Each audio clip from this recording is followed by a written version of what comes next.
Merci beaucoup. Merci beaucoup. Chers délégués, membres du parti, je crois que vous connaissez la réponse aux questions maintenant. Bienvenue au congrès du gros bon sens. Qui est prêt à abolir la taxe? Qui est prêt pour le logement abordable? Qui est prêt à ramener le gros bon sens? And just in case you didn't get that in French, who's ready to abolish the carbon tax? Who is ready for affordable housing? Who is ready to bring back common sense? We are. Canadians are ready, so let's bring it home. Listen, we are truly honored to have been asked to speak to you tonight at this exciting gathering of freedom-loving Canadians from every corner of our great country. How wonderful to be here in beautiful Quebec City. It is home to the earliest known French settlement in North America, established in 1541 by explorer Jacques Cartier. The Quebec Conference on Canadian Confederation was held here in 1864. Mon régiment, le 12e régiment blindé du Canada, est ici au Québec. La ville de Québec est la maison mère du Royal 22e Régiment, dont l'héritage découle des honneurs de bataille de la guerre de 1812, en plus des deux guerres mondiales, naturellement, de la Corée et de l'Afghanistan, et plusieurs missions de paix. Ces membres du Royal 22e Régiment se sont vus décerner 3 croix de Victoria, la plus haute décoration de bravoure qui existe. Le service du 22e et du 12e à travers l'histoire de notre pays n'est plus en question. This is history that must be celebrated, not apologized for, nor canceled. And here we are in the home of these proud regiments. Alors, pour les 12e, Adsum, pour les 22, je me souviens. So, what an exciting few days we've got ahead of us. Getting to know each other as delegates, making policy, proudly sharing our inherently conservative values, and planning our amazing future. We are going to let Canadians know who we are, what we stand for, and shine the spotlight on our leader and the next Canadian Prime Minister, Monsieur Pierre Poilievre.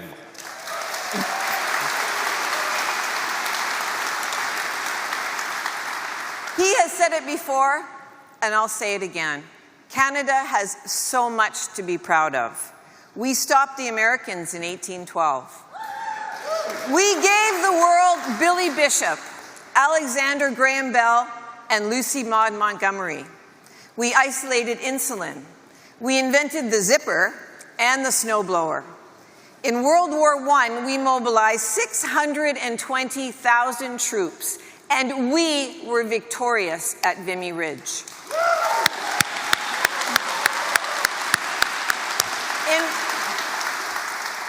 In World War II, we were brave enough to land at Dieppe. We secured our beach on D-Day.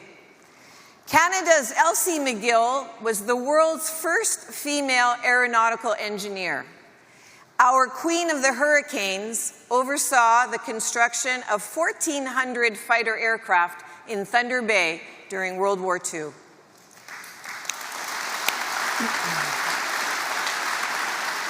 We became the world's peacekeepers, with 80,000 of us serving during the Cold War. We beat the Russians on their ice in 1972.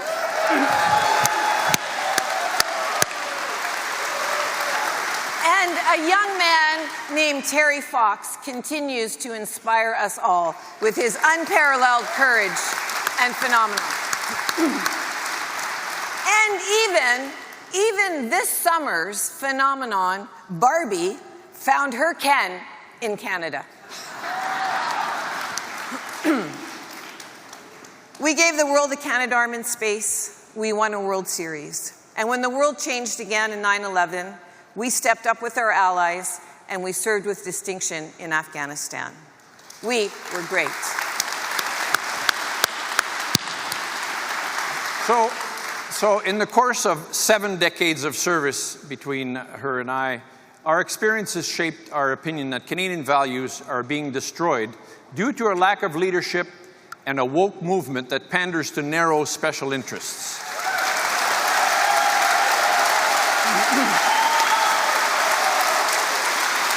The last 8 years have seen Canada falter.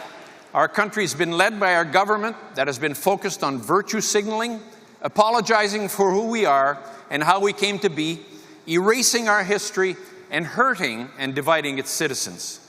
Canada has lost its place on the world stage, and more tragically, in the hearts of everyday Canadians. Nous sommes gouvernés par un gouvernement qui divise au lieu d'unir. Un gouvernement qui utilise des politiques qui ne satisfassent qu'une minorité au lieu de la majorité. Et un gouvernement qui ne cherche pas de vraies solutions, mais qui dépense notre argent sans penser à l'avenir. Ça n'a pas de sens. The current Prime Minister leads by example with his sense of entitlement, complete lack of personal responsibility, and his innate ability to see endless flaws in everyone else but none in himself.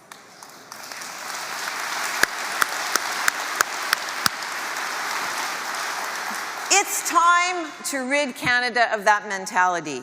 The me first, not my problem approach and a woke agenda that demonizes anyone who dares to disagree. If you are not woke, you are labeled a far-right extremist, a fringe radical, and somehow not Canadian. Where is the common sense in that?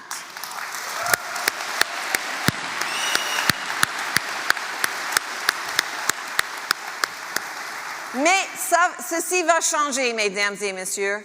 Our country, with its almost infinite natural resources, its tolerant and diverse population, its glorious history and unlimited potential, will again be a true world player, capable of great things and leading the world in the most important areas. We will bring back common sense.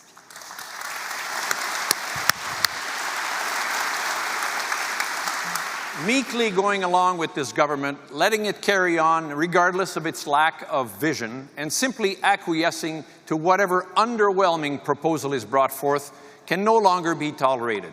We need passion. We need involvement by ordinary Canadians. We need to be heard. We need to vote. We need to make Canadians believe again. We need to make Canadians realize the potential we hold. And we need to harness this potential and use it to help Canadians prosper and to help other nations prosper. And we need a government that will motivate us all to be what we can be so that Canada can truly be all it can be.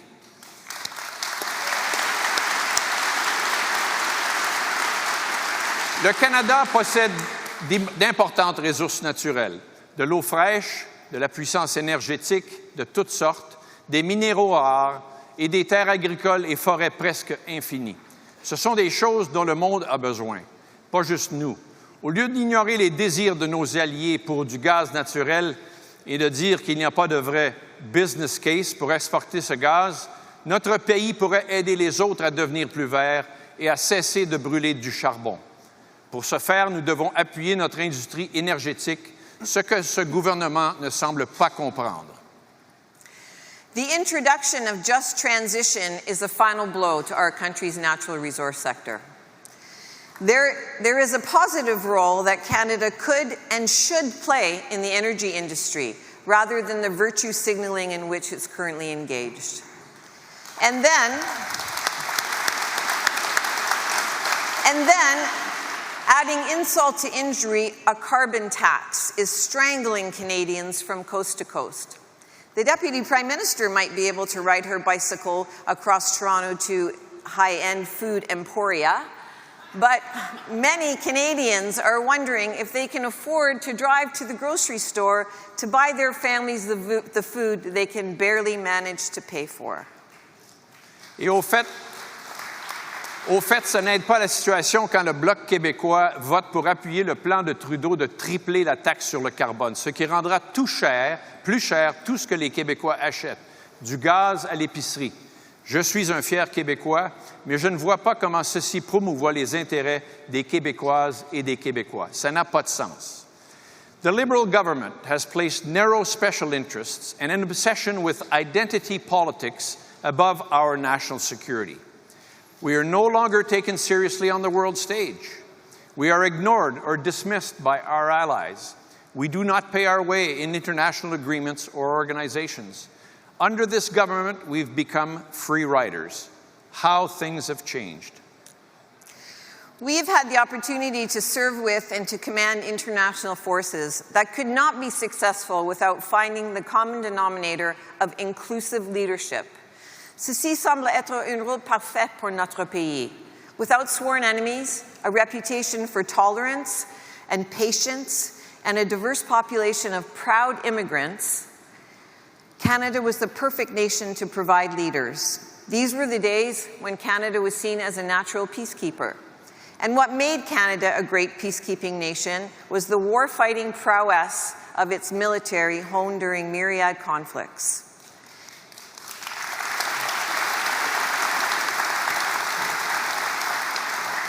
Nations look to us to work together for a common good, with no fear that we were armed with our own political agenda.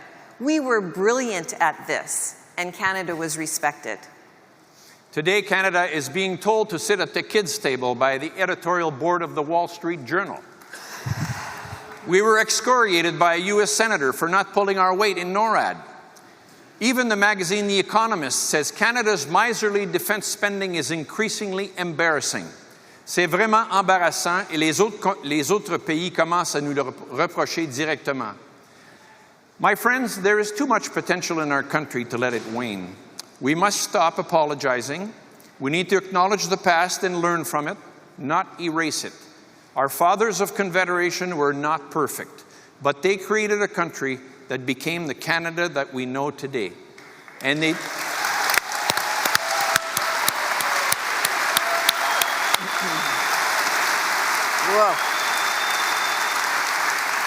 And they did that without a bloody civil war, through the values that conservatives embody: common sense, freedom, security, hard work, personal and fiscal responsibility, family, tolerance, free markets, and a government that lives within its means.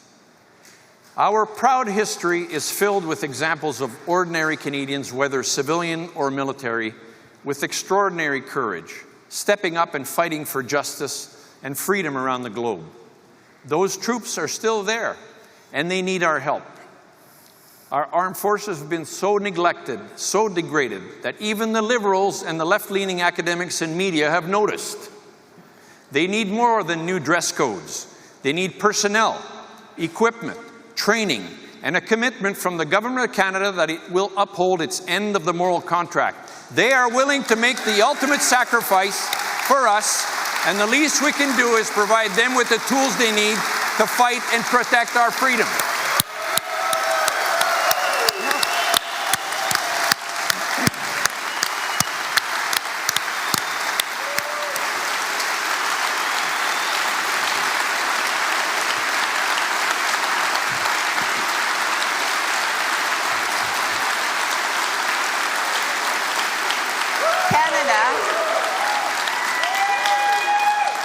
Deserves a common-sense Prime Minister who will unite us all, who will recognize, respect, and embrace the differences of this vast country.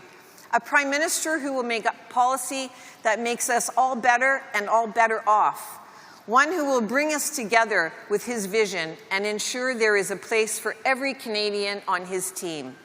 A Prime Minister for all Canadians who will unite us by making us see that we count, that every Canadian counts, no matter who they voted for. If Canadians feel strongly about something, a Prime Minister should listen, not attack and insult them. If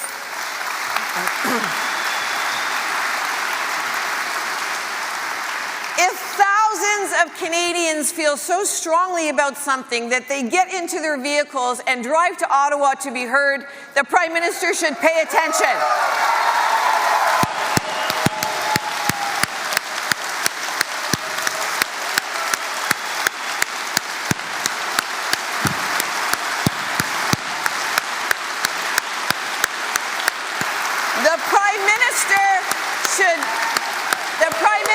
should pay attention. He should pay attention and not run away at the sight of a bouncy castle. Canadians deserve better than that. They deserve a Prime Minister who wants to lead a united country. Comme Premier ministre, Pierre Poilievre utilisera son gros bon sens. Il va laisser les provinces la liberté de voter les lois qu'elles veulent. Il va reconnaître qu'il y a des idées et des règlements vraiment absurdes qui devraient être écartés. Pas comme le gouvernement présent. I'll give you a practical example. In Calgary, a grocery co-op and a shopping bag supplier working with the city of Calgary developed a grocery bag that will break down in the city's compost facility in about a month.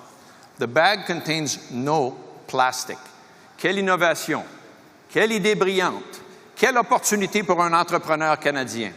You would think that the environment minister would be ecstatic, but no. The minister says these bags will be banned in December under a regulation that bans plastic bags, even though these bags contain no plastic. Instead of exercising common sense and supporting a local business, the minister has said, we won't change the regulation for one company.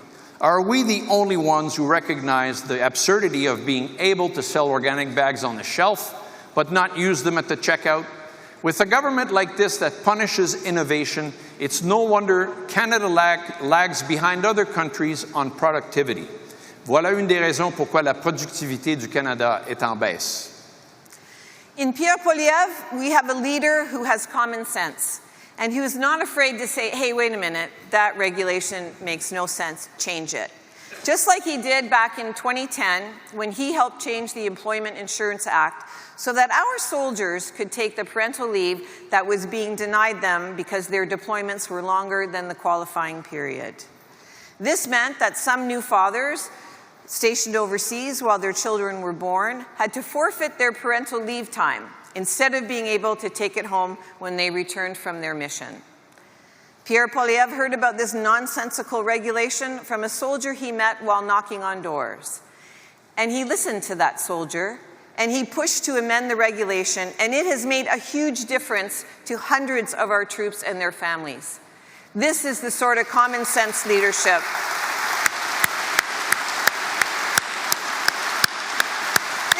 Sort of common sense leadership that's missing today. Ceci est le genre de leadership du gros bon sens qu'il nous faut aujourd'hui. Our party and our leader are ready to change Canada and for the better and to bring it home. We must stand united and not apologize for being conservatives and having conservative values and principles. Les valeurs conservatrices sont de bonnes valeurs qui sont appréciées par les Québécois et les Canadiens. Ces valeurs proviennent de la paix, ordre et bon gouvernement de nos ancêtres. Des valeurs comme la liberté dans tous ses aspects. La liberté de parole, des marchés libres, liberté de choix, la liberté individuelle, mais aussi une liberté qui vient avec une responsabilité en tant que Canadien. La responsabilité personnelle, à sa famille, la responsabilité fiscale, adhérence à la loi et l'ordre, la fierté nationale et la sécurité. Let's be proud of the flag that our soldiers wear on their uniform.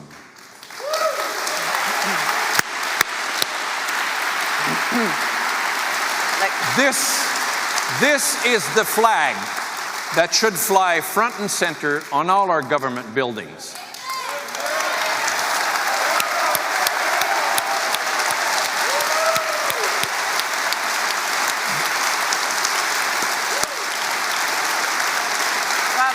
I'm glad you agree with me. You see, the red maple leaf is the flag that can and should unite all Canadians. It is the flag. It stands for all our freedoms as Canadians without regard to special interests, as all equal under the law. Why should we not be patriotic and show it?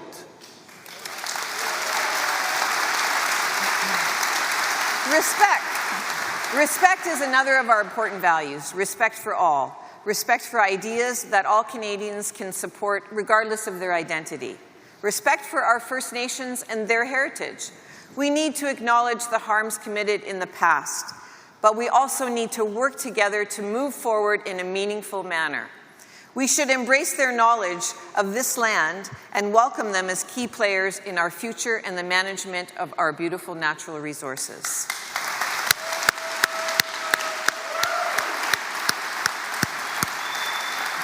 Nous devons aussi respecter nos nouveaux citoyens et leur faire comprendre que lorsqu'ils sont devenus des Canadiens, l'histoire du Canada est aussi devenue leur histoire. Et nous devons les accueillir, les intégrer et leur permettre d'adopter notre culture et nos langues officielles et leur permettre d'écrire leur propre histoire dans l'avenir de notre pays. Nous ne devons pas écouter ceux qui, comme M. Trudeau, disent que le Canada n'a pas de culture ou d'identité de base. Le Canada n'est pas un État post-national. We must respect our history.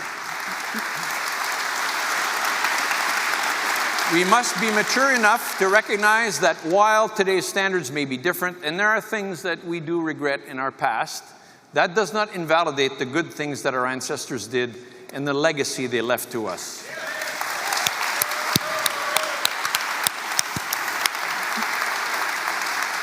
Canada was only great until 2015 because of what those came before us built. The accomplishments of our past leaders made Canada great, and those leaders should be celebrated, not toppled.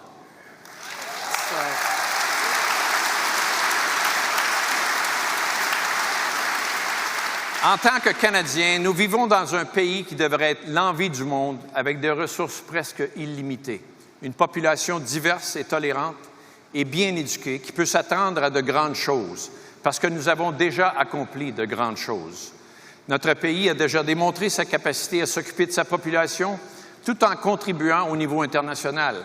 Voilà pourquoi il est si triste que le présent gouvernement ne peut nous unir sous une vision inspirante qui fera du Canada le meilleur pays au monde où vivre. Right now, many ordinary Canadians can't afford gas. They can't afford groceries or housing or vacation surfing in Tofino or anywhere else. Frankly, Canadians can't afford Justin Trudeau. Justin Trudeau n'en vaut pas le coup. Après 8 ans sous Trudeau, tout coûte plus cher. Le travail n'est plus payant. Le coût de logement doublé. La criminalité, le chaos, la drogue et les désordres sont monnaie courante dans nos rues. Et le Premier ministre, il devise pour détourner l'attention de tout ce qu'il a brisé. Pierre Poilievre predicted all of these problems. 3 years ago, all the so-called experts laughed when he began warning of inflation. He was right. They dismissed him when he said interest rates would rise. And they looked the other way when he said we were heading for a housing crisis because government money printing ballooned demand and bureaucracy blocked supply. He was right on all three and before anyone else. He was the only one to see these problems coming, and he's the only one who could fix them. Il était le seul à voir venir ces problèmes, et il est le seul à pouvoir les résoudre.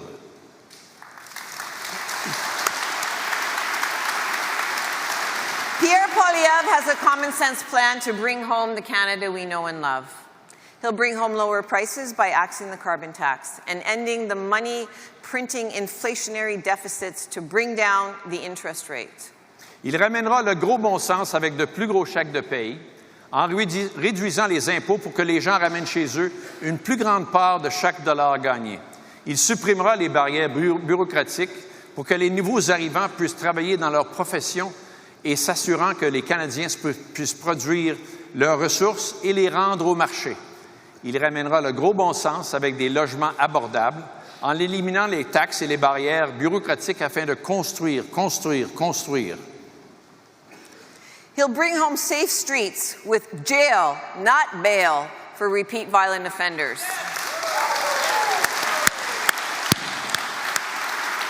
Stronger borders to keep out illegal guns, but by ending the ban on licensed and law-abiding hunters and sport shooters. He will protect Canadians. Il ramènera le gros bon sens avec la défense de nos libertés en abrogeant la censure. In sum, he'll bring home the Canada we know and love, where hard work earns a powerful paycheck that buys nutritious food and a decent home, and retirement in a safe neighborhood and a safe country. Ramenons le gros bon sens. Friends, we need a leader, a prime minister who will lead. And I'm very, very proud to say that I think Mr. Poilievre will do that. He's a prime minister who will explain his vision for our country. He will have a vision for the country. He'll explain to Canadians after that why it's important. He's not going to govern with polls. He's not going to appeal to a narrow demographic. But we'll do the courageous things that can make Canada the country it can be. And we all know who that leader is, don't we? The Conservative Party and our leader, Pierre Poilievre, Canada's next Prime Minister, will do more than manage our country competently. He might seem a bit intense at times, I know, but he is not a dilettante. He's a serious leader who is laser-focused on the problems facing Canadians today and who will protect Canadians.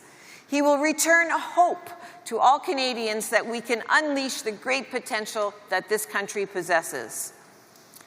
Canadians deserve a country where they can afford to pay for their groceries.